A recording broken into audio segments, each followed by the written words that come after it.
Ibu saya pernah baca buku-buku tanda-tanda kematian. Sekarang dia sakit asam lambung dan seolah-olah dia akan meninggal saat ini dan selalu berpesan kepada anak-anaknya. Bagaimana sikap saya kepada ibu saya agar dia tidak selalu berpikiran merasa ingin meninggal terkait tema hari ini tentang qada dan qadar. Doakan ibu saya Ustaz agar disembuhkan dari penyakit. InsyaAllah semoga Allah angkat penyakitnya dan seluruh muslimin dan muslimat juga diangkat permasalahan dan penyakit-penyakitnya. Kalau masalah mati sudah pernah saya jelaskan. Kalau ada seseorang yang selalu memiliki perasaan mengingat kematian, itu tanda-tanda keimanan teman-teman sekalian. Jangan dibuang itu. Karena untuk memunculkan perasaan akan mati, kemudian akhirnya terdongkrak untuk beribadah kepada Allah, itu adalah tanda-tanda keimanan.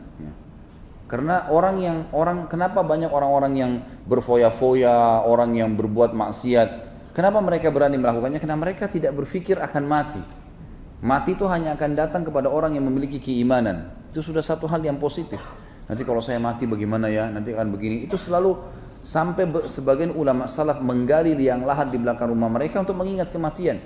Setiap malam masuk, duduk, nanti kemudian dia masuk ke kamarnya tidur sehingga tidak pernah ketinggalan sholat tahajud. Seperti itulah memang. Ya. Jadi ini tanda keimanan. Kalau menurut saya tinggal ditunggangin keadaan ini untuk memotivasi ibu anda ini supaya rajin beribadah.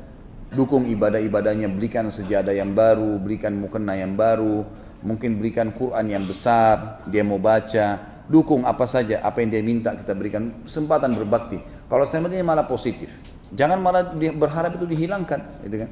Tidak usah. Itu yang pertama. Yang kedua, masalah mati. Kita bisa ingatkan, ini anda bisa mengingatkan ibu antum, bisa ingatkan ibu antum, atau untuk kita juga semua teman-teman sekalian. Bagi orang beriman mati itu bukan akhir segala-galanya, tapi awal segala-galanya. Bagi orang beriman, karena kita akan menerima hasil ini nanti antum dulu di majelis ilmu, sholat berjamaah, apa saja ibadah yang sedang kita kerjakan teman-teman. Mati itu akan membuat kita melihat hasilnya.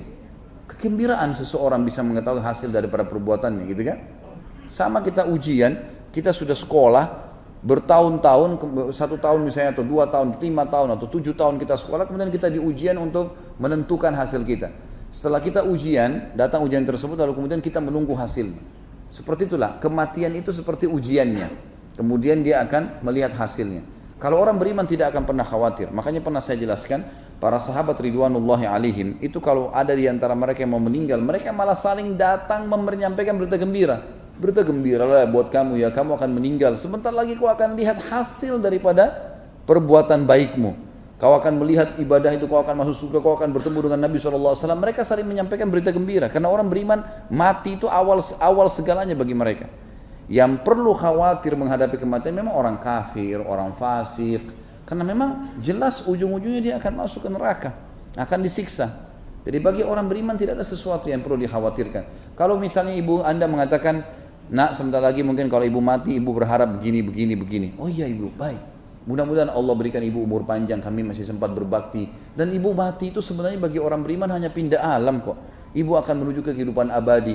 Mungkin ibu, mungkin saya, mungkin kakak, mungkin adik lebih dulu.